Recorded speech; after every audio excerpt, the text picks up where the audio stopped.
मित्रांनो, आजचा जो उपाय मी तुम्हाला इथे सांगणार आहे ना, तो खूपच खास आहे.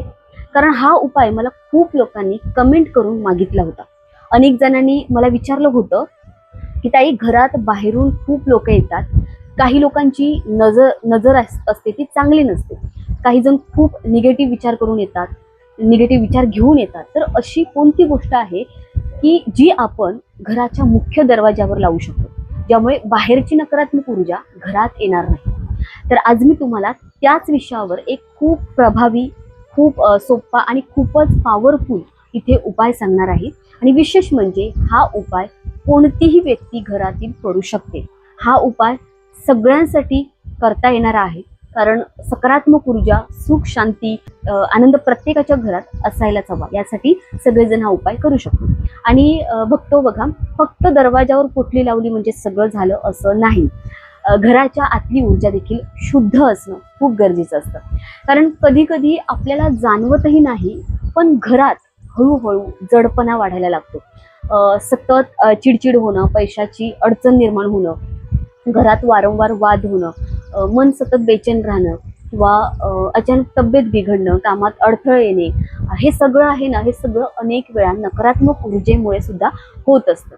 म्हणून आज मी तुम्हाला काही असे छोटे छोटे सात्विक उपाय सांगणार आहे, जे तुम्ही अगदी सहज आपल्या घरी करू शकता. आणि हे उपाय नियमित केले तर घरात खूप छान पॉझिटिव्ह व्हायब्रेशन तयार होतात. घरात सुख, शांती, समाधान आणि लक्ष्मीचा वास राहत असतो. तर सर्वात पहिला उपाय मी इथे सांगायला जाते, अगदी लक्षपूर्वक ऐका. बाथरूम आणि टॉयलेटसाठी. हो मित्रांनो, तुम्हाला कदाचित हे ऐकल्यावर वेगळं वाटेल, पण वास्तू आणि ऊर्जा शास्त्रानुसार घरातील बाथरूम आणि टॉयलेटमध्ये ही अशी जागा असते जिथे खूप पटकन निगेटिव्ह ऊर्जा जमा होते. म्हणून ती जागा स्वच्छ आणि ऊर्जेच्या दृष्टीने हलकी ठेवणं खूप महत्त्वाचं असतं. तर त्यासाठी काय करायचं आहे, तुम्हाला काय करायचं इथे सांगते. एक काचेचं भांडं घ्यायचं आहे. प्लास्टिकचं अजिबात वापरू नका, काचेचंच वापरा. शक्यतो काचेचं भांडं वापरा. तर त्या भांड्यात तुम्ही समुद्री मीठ, जाडं मीठ, सेंधव मीठ किंवा काळं मीठ यापैकी काहीही टाकू शकता. जे तुमच्याकडे उपलब्ध असेल ते तुम्ही वापरा. आता त्या मिठामध्ये थोडीशी तुरटी टाकायची आहे आणि 2 छोटे कापुराचे तुकडे टाकायचे. बस इतकंच करायचं आहे. हे जे भांडं आहे तुम्ही बाथरूम किंवा टॉयलेटमध्ये एका कोपऱ्यात ठेवून द्यायचं आहे. हा उपाय घरातील नकारात्मक ऊर्जा खेचून घेण्याचं काम करतो. घरातला जडपणा कमी होतो आणि अनेक वेळा घरात विनाकारण बेचैनी वाटत असेल, मन खूप बेचैन राहत असेल, तर हा उपाय खूप त्यासाठी मदत करतो. पण एक गोष्ट इथे लक्षात ठेवा, हे जे मिश्रण आहे दर महिन्याला बदलणं खूप गरजेचं आहे. जुनं जे काही आहे साहित्य ते बाथरूममध्ये फ्लश करून टाका आणि ते काचेचं भांडं व्यवस्थित धुवून उन्हामध्ये सुकवा. त्यानंतर पुन्हा नवीन मीठ, तुरटी, कापूर भरून ठेवा. आणि हा उपाय तुम्ही कोणत्याही दिवशी करू शकता. कोणतंही इथे बंधन नाही की ह्याच दिवशी करायचं, याच दिवशी ठेवायचं, असं काही नाही. कोणत्याही दिवशी करू शकता. आता दुसरा उपाय इथे सांगते. आणि हा उपाय घरातील पैशाची अडचण कमी करण्यासाठी, घरातील वातावरण सकारात्मक ठेवण्यासाठी खूप हा उपाय महत्त्वाचा आहे, जो मी इथे दुसरा उपाय सांगते तो. तर बघा, जेव्हा घरात तुम्ही लादी पुसता, फरशी पुसायला घेता, तेव्हा शनिवारच्या दिवशी त्या लादी पुसण्याच्या भांड्यामध्ये थोडंसं पाण्यात मीठ टाकायचं आहे. पण मित्रांनो, इथे एक छोटी पण महत्त्वाची गोष्ट सांगते. फक्त पाण्यात मीठ टाकून लादी पुसायची नाहीये, त्याची योग्य पद्धत आहे. ती पद्धत समजून घ्या. शनिवारच्या आदल्या रात्री एका भांड्यात पाणी घ्यायचं आहे आणि त्यामध्ये थोडंसं जाडं मीठ टाका. ते रात्रभर तसंच राहू द्या, म्हणजे मीठ व्यवस्थित विरघळेल. आणि दुसऱ्या दिवशी सकाळी ते पाणी लादी पुसण्याच्या भांड्यामध्ये टाकायच्या, बादलीमध्ये. आणि त्यामध्ये थोडासा लिंबाचा रस सुद्धा घाला. जर लिंबू नसेल तर लिंबाच्या साली रात्री त्या पाण्यात भिजवून ठेवा आणि दुसऱ्या दिवशी ते पाणी तुम्हाला फरशी पुसण्यासाठी वापरायचं. या पाण्याने घरात तुम्ही पोछा, लादी पुसल्यावरती घरातील नकारात्मक कंपन खूप कमी होतात आणि घर हलकं वाटायला लागत असतं. त्यानंतर कधी कधी घरात प्रवेश करताच खूप जडपणा जाणवतो ना, तो हळूहळू या गोष्टीमुळे हळूहळू कमी होतो. पण हा उपाय रोज करायचा नाहीये. महत्वाची गोष्ट आहे, लक्ष द्या. कारण मिठाचा जास्त वापर आर्थिक नुकसानही करू शकतो. म्हणून हा उपाय फक्त शनिवार, मंगळवार किंवा अमावस्या, पौर्णिमा या दिवशी तुम्हाला करायचं आहे. ओके. आता मी ते तिसरा उपाय सांगते.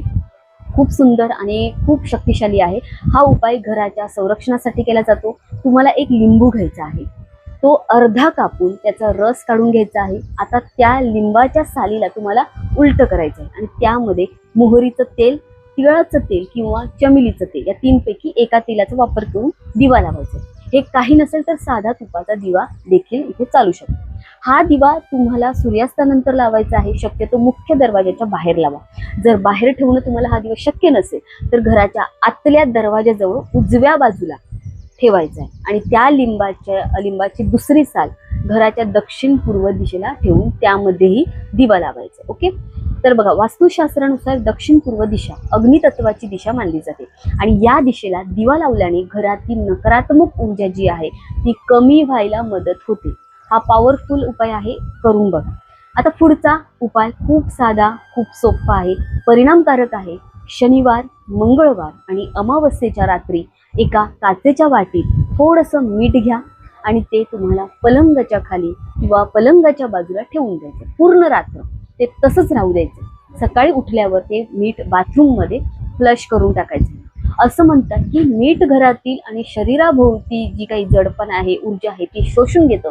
त्यामुळे झोप चांगली लागते, मन शांत राहतं आणि घरातील जी काही निगेटिव्ह ऊर्जा आहे ती कमी होते. ओके. आता खूप महत्त्वाची गोष्ट आहे, घराच्या दरवाजाजवळ पाय पुसणे म्हणजेच डोअरमॅट जी आहे ती असलीच पाहिजे, कारण बाहेरून येणारी जी ऊर्जा आहे ती सर्वात आधी मुख्य दरवाजातूनच घरात प्रवेश करते. त्यामुळे पाय पुसणी ही एक प्रकारे फिल्टर सारखं काम करतं. पण ती पाय पुसणी साधी असावी, त्यावर काही शब्द, विचित्र डिझाईन किंवा निगेटिव्ह चिन्ह नसावीत. साधी प्लेन क्रीम कलर किंवा ब्राऊन रंगाची पाय पुसणी सर्वात इथे मानली जाते. ओके. आणि आता सगळ्यात महत्त्वाचा इथे मी उपाय सांगायला जाते, स्किप करू नका, व्हिडिओ पूर्ण पहा. मुख्य दरवाजावर लावायची पोटली, जो मी पहिलाच तुम्हाला प्रश्न इथे सांगितलं होतं, मुख्य पोटली काय बनवायची. तर ही पोटली खूप प्रभावी मानली जाते. विशेषतः बाहेरून येणारी नकारात्मक ऊर्जा, नजर दोष, वाईट कंपन आणि घरात सतत होणारे वाद कमी करण्यासाठी हा उपाय खूप खूप खूप अत्यंत महत्त्वाचा आहे. तुम्हाला काय करायचं आहे, एक पांढरं सुती कपडा घ्यायचा आहे. जर सुती कपडा नसेल तर साधं सुती कापड जे मिळतं व्हाईट कलरचं ते घ्यायचं आहे. काही लोक काळा कपडाही वापरतात, दोन्ही चालेल, काही टेन्शन घेऊ नका, काळं किंवा व्हाईट. आता त्या कपड्यामध्ये थोडंसं मीठ टाकायचं आहे, त्यामध्ये थोडी तुरटी टाकायची आहे, 2-3 कापुराच्या वड्या ठेवायच्या आहेत आणि 4-5 लवंग टाकायचे आहेत. लवंग शक्यतो फुल असलेली वापरायची. आता त्या सगळ्याची छोटीशी पोटली बांधायची आहे. जर व्हाईट कपडा असेल तर पांढऱ्या दोऱ्याने बांधा आणि काळा कपडा असेल तर काळ्या दोऱ्याने बांधा. हे विशेष लक्षात ठेवा. ही पोटली तुम्हाला शनिवारी किंवा मंगळवारी बनवायची आहे. ओके. आणि ती घराच्या मुख्य दरवाजाच्या वर अगदी मधोमध घराच्या आतल्या बाजूला टांगायची. आतल्या बाजूला, बाहेरच्या साईडने नाही. पण मित्रांनो, फक्त पोटली टांगायची नाही, ती टांगताना मनापासून तुम्हाला प्रार्थना करायची आहे. डोळे बंद करून देवाला सांगायचं आहे, हे देवा, या घरात सुख शांती राहू दे, या घरावर कोणतीही वाईट नजर पडू देऊ नकोस. या पोटलीमध्ये अशी सकारात्मक ऊर्जा निर्माण होऊ दे की बाहेरची सर्व नकारात्मकता इथेच थांबेल आणि घरात अजिबात प्रवेश करणार नाही. ही प्रार्थना तुम्हाला त्यावेळी तिथे बोलायची आहे. विश्वासाने केलेला उपाय नेहमी जास्त मित्रांनो प्रभावी असतो. म्हणून हा उपाय पूर्ण श्रद्धेने करा. आणि हो, ही पोटली दर महिन्याला तुम्हाला बदलणं खूप गरजेचं आहे. जुनी पोटली नदीत किंवा समुद्रात वाहत्या पाण्यात विसर्जित करू शकता. जर ते शक्य नसेल तर घराबाहेर स्वच्छ मातीमध्ये पुरून टाकायचे. ओके. आणि त्याच दिवशी नवीन पोटली बनवून तुम्हाला पुन्हा घराच्या आतल्या बाजूने वरच्या मधोमध लावायची. तर मित्रांनो, आजचा हा सविस्तर उपाय तुम्हाला नक्की उपयोगी पडेल अशी मला पूर्ण खात्री आहे. हे उपाय करताना मनात अजिबात भीती ठेवू नका, शंका ठेवू नका. फक्त सकारात्मक भावना आणि श्रद्धा ठेवा, कारण घरातील ऊर्जा बदलली की हळूहळू आयुष्यातही खूप सुंदर बदल दिसायला लागतात. ओके. जर तुम्हाला हा व्हिडिओ आवडला तर व्हिडिओला नक्की लाईक करा आणि आपल्या मित्र मैत्रिणींना, परिवाराला हा व्हिडिओ शेअर करा. आपल्या चॅनलला सबस्क्राईब केलं नसेल तर सबस्क्राईब करा, ते अजिबात विसरू नका. सबस्क्राईब करा आणि पुन्हा भेटूया अशाच खूप सुंदर, सोप्या, प्रभावी उपायासोबत. तोपर्यंत स्वतःची आणि आपल्या पूर्ण परिवाराची काळजी तुम्हालाच घ्यायची आहे. ईश्वर तुमच्या घरात नेहमी सुख, शांती आणि समृद्धी ठेवो.